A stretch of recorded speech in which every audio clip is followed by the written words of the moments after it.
چھوٹی سی عمر تھی حضرت فاطمہ کی جب حضرت ختیجہ وصال کر گئی. تو کسی نے کہا فاطمہ سب سے پہلے گھر سے کب نکلنا ہوا؟ تو بخاری مسلم میں حدیث ہے، اللہ کے نبی نا بیت اللہ شریف کے سامنے سجدے میں تھے تو ابو جہل کو شرارت سوجی. شرارت، اس نے کچھ لوگوں سے کہا، عقبہ بن نبی معیط تھا، کچھ اور لوگ تھے، کہنے لگا میں ابھی رستے سے گزرا ہوں تو وہاں کسی نے اونٹ ذبح کیا ہے. تو اونٹ کی اوجڑی، آپ نے اوجڑی دیکھی ہے نا، جانور کی اوجڑی بڑی وزنی ہوتی ہے، اس میں گندگی ہوتی. اونٹ کی اوجڑی بڑی وزنی ہوتی تھی. کہنے لگا وہاں اونٹ کی اوجڑی پڑی ہے، وہ دیکھو نبی پاک معاذ اللہ سجدے میں ہے، تو معاذ اللہ ثم معاذ اللہ وہ اونٹ کی اوجڑی اٹھاؤ حضور کی گردن پہ رکھ دو. تھوڑا سا مشکل سے جمعہ پڑھنا پڑ جائے نا، اور تھوڑا سا مشکل سے پڑھانا پڑ جائے تو ہم دین کے بہت بڑے خدمت گزار بن جاتے ہیں. یہ دیکھو سجدے کتنی مشکل سے ہو رہے ہیں، یہ دیکھو سجدے کتنی مشکل سے ہو رہے ہیں، کتنی مشکل سے حضور کے سر انور پر اوجڑی رکھ دی. یہ وہ وقت ہے کہ نہ تو چچا ابو طالب ہیں جو پہنچ جاتے، نہ جناب ختیجہ ہیں جو بندوبست کرتی. تو کسی نے نا جناب ختیجہ کے دروازے کے سامنے منہ کر کے کہا کہ محبوب کے گھر والوں حضور کے سر اقدس پر اوجڑی رکھ دی ہے کسی، اور حضور سر اقدس اٹھاتے ہیں تو تکلیف محسوس کرتے ہیں. جناب فاطمہ کہتی پہلا دیہڑا تھا جب میں چہرے پہ کپڑا ڈال کے نا تو اپنے بابا کے لیے نکلی.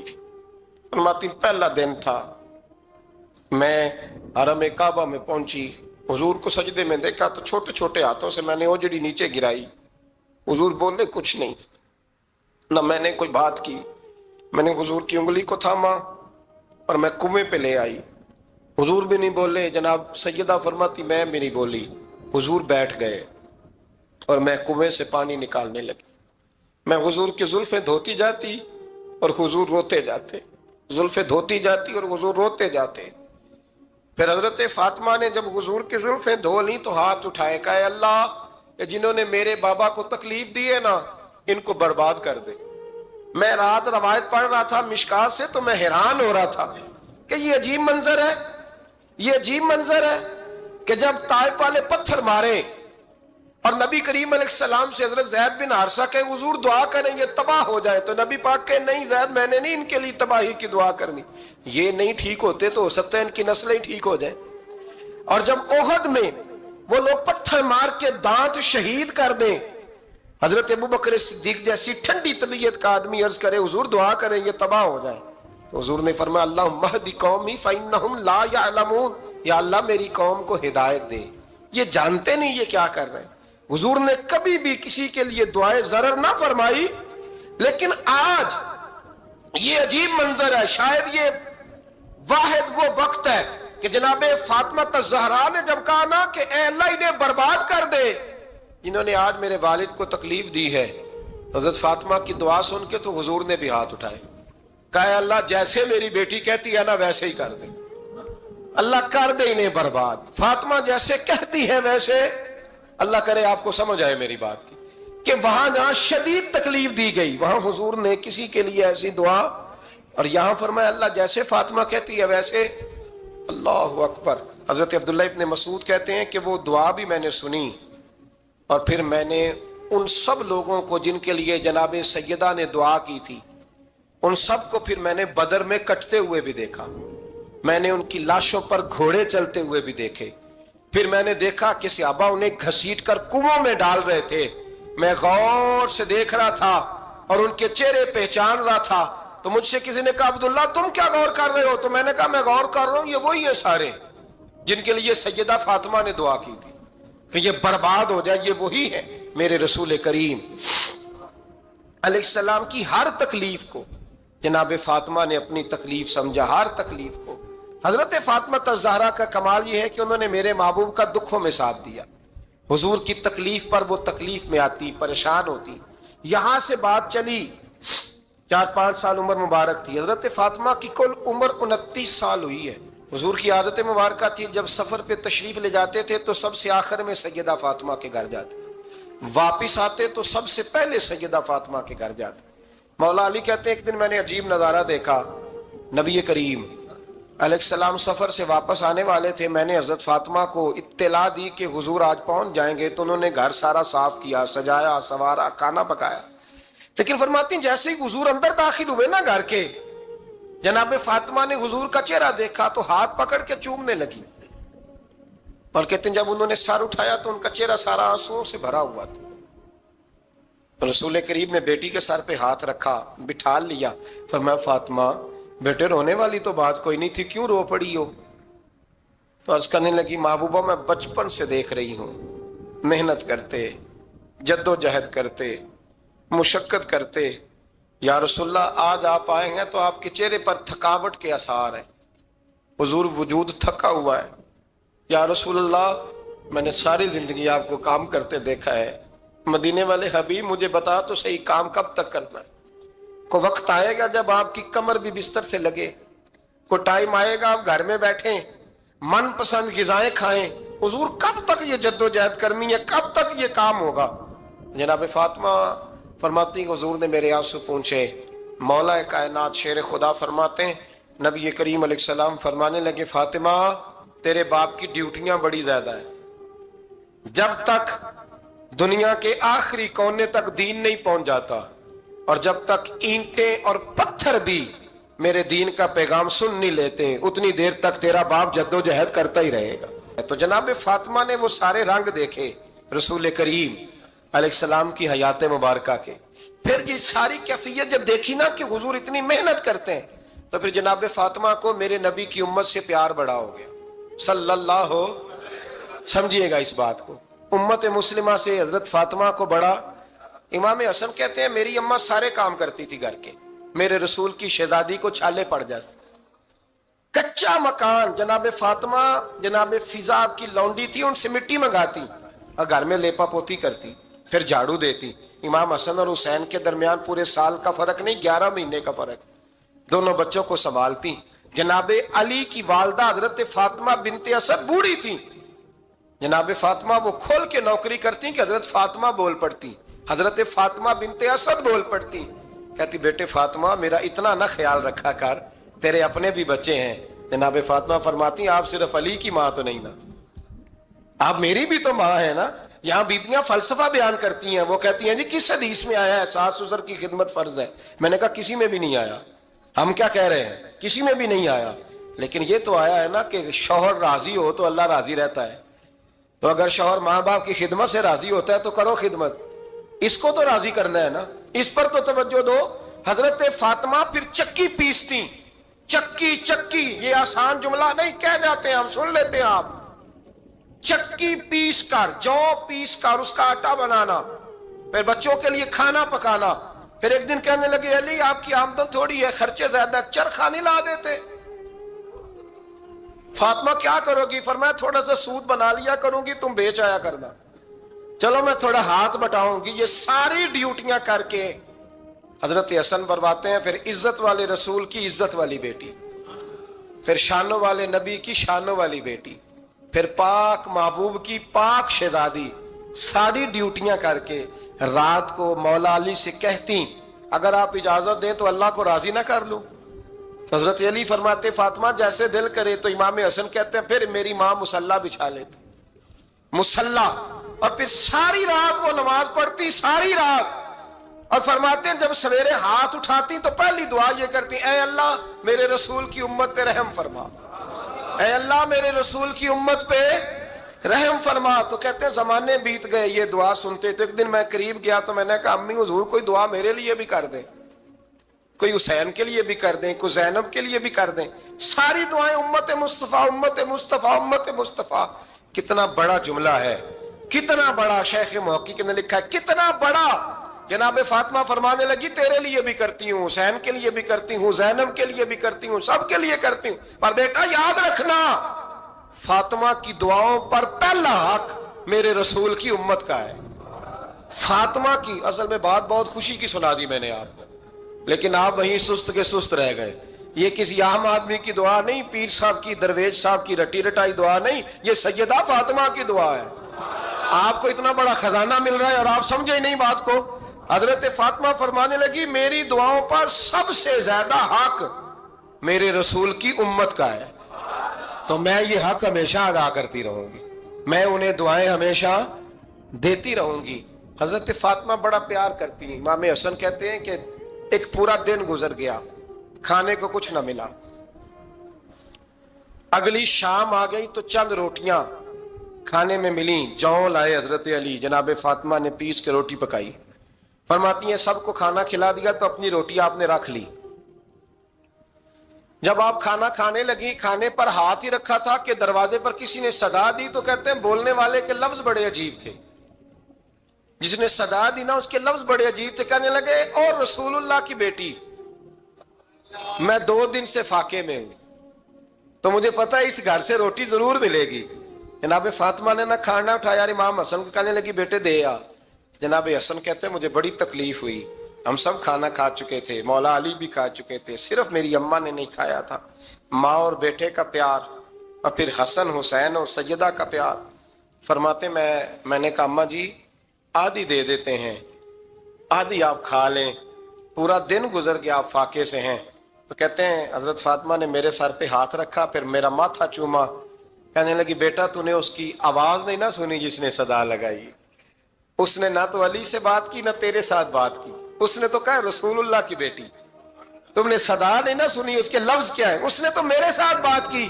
اور پھر فرمایا بیٹے میں 1 دن سے فاقے میں ہوں، وہ 2 دن سے فاقے میں، میرا 1 دن گزارا اور ہو جائے امت کے ساتھ۔ ایک دن نا ایک نبی پاک کی بارگاہ میں شخص آیا، اس نے کلمہ پڑھا، قبیلہ بنو سلیم سے اس کا تعلق تھا۔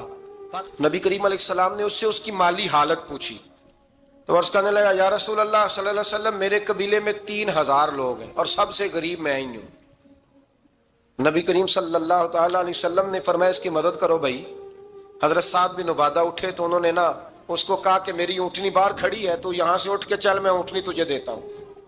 مولا علی شیر خدا اسی وقت اٹھے اور آپ نے اپنے سر سے امامہ شریف اتارا، فرمایا میں نے کل ہی خریدا ہے، یہ میں تمہیں تحفے میں دیتا ہوں۔ حضور نے نا حضرت سلمان فارسی کی ڈیوٹی لگائی، فرمایا اسے سواری بھی مل گئی، کپڑے بھی مل گئے، اس کے کھانے کا بندوبست کر، پتہ کر کس گھر میں کھانا ہے تو لا۔ حضرت سلمان فارسی کہتے ہیں میں گلی میں نکلا تو پہلی نظر میری سیدہ فاطمہ کے دروازے پہ پڑی، میں نے دستک دی، سیدہ فاطمہ اندر سے بولی کون ہے؟ میں نے کہا میں غلام سلمان فارسی۔ جناب فاطمہ تزارہ سے میں نے عرض کی ایک بندہ آیا ہے، کلمہ پڑھا ہے، اور وہ کہتا ہے 3000 آدمی میرے قبیلے میں ہے اور سب سے غریب میں ہوں۔ تو اماں جی اس کو مولا علی نے امامہ دے دیا ہے اور حضرت سعد بن عبادہ رضی اللہ تعالیٰ عنہ نے اونٹنی دے دی ہے۔ اب وہ حضرت فاطمہ فرما سکتی تھی کہ جب شیر خدا نے دے دیا ہے تو ہمارا تو حصہ پڑ گیا، تو فرمانے لگی بھائی میرے ساتھ کیا مطالبہ ہے بتاؤ جلدی کرو۔ کہا کھانا نہیں کھایا اس نے، تو آپ فرمانے لگی کھانا دیتے ہیں۔ حضرت سلمان فارسی کہنے لگے اماں جی کھانے میں کیا ہے؟ تو کہنے لگی کچھ بھی نہیں، 3 دن ہو گئے حسن حسین نے روٹی نہیں کھائی، پر بڑا کچھ ہے میں دیتی ہوں۔ کہتے میں سوچ میں پڑ گیا کہ انہوں نے 3 دن سے نہیں کھایا، پھر بھی بڑا کچھ ہے، پھر بھی ہم نے نا جو کھایا ہے اور باقی کا سالن فریج میں رکھا ہے، پرسوں والا بھی فریز ہوا پڑا ہے، شام کی سبزی آ گئی، کسی نے پوچھا حال کیا؟ کہتا سب سے غریب میں ہی ہوں، بڑا ماڑا بندہ ہوں، رو پڑیں گے پریشان۔ کہا بچوں نے 3 دن سے روٹی نہیں کھائی، پر سلمان بڑا دیا ہے میرے اللہ نے، بڑا کچھ ہے۔ تو کہا اماں جی پھر کرنا کیا ہے؟ فرمایا تو ٹھہر نا میں بتاتی ہوں۔ کمبل پڑا تھا، بسترا سمجھ لیں، موٹا اوڑھنے کا، کھدر کا، حضرت فاطمہ جلدی سے لائیں، فرمانے لگے یہ پکڑو اور دیر نہ کرنا، یہ ہماری گلی کے کونے پہ نا 2-4 گھر چھوڑ کے تو ایک یہودی ہے، اس کا نام شمعون ہے، وہ اس طرح کی چیزیں گروی رکھ کے یا خرید کے نا تو پیسے بھی دے دیتا ہے، جوں بھی دے دیتا ہے، گندم بھی دے دیتا ہے، سرکہ اور کھجوریں بھی، اسے دے آ، اور وہ جو سامان دینا وہ میرے پاس لا، اور لا کے مجھے دے تاکہ میں جلدی سے اس آدمی کے لیے بندوبست کروں۔ پتہ نہیں بیچارہ کتنے دنوں کا بھوکا ہے، پتہ نہیں بیچارہ کتنے، اپنے بچوں نے 3 دن سے روٹی نہیں کھائی، لا نہ ذرا۔ حضرت سلمان فارسی کہتے ہیں میں نے تھوڑا توقف کیا کہ میں آپ کا بستر لے جاؤں، یہ کمبل لے جاؤں، تو فرمانے لگی حکم ہے میرا، وہ جانا پڑے گا۔ جناب سلمان فارسی کہتے ہیں میں شمعون یہودی کے پاس گیا، میں نے کہا یہ کمبل لو، چاہے تو نگد پیسے دے دو، سامان خرید لیتے ہیں، اور چاہے تو اناج، جوں، سرکہ، کھجوریں جو تمہارے پاس ہے دے دو۔ وہ کہنے لگا یہ کس کا ہے؟ بڑا شاندار ہے، بڑا خوشبو والا ہے۔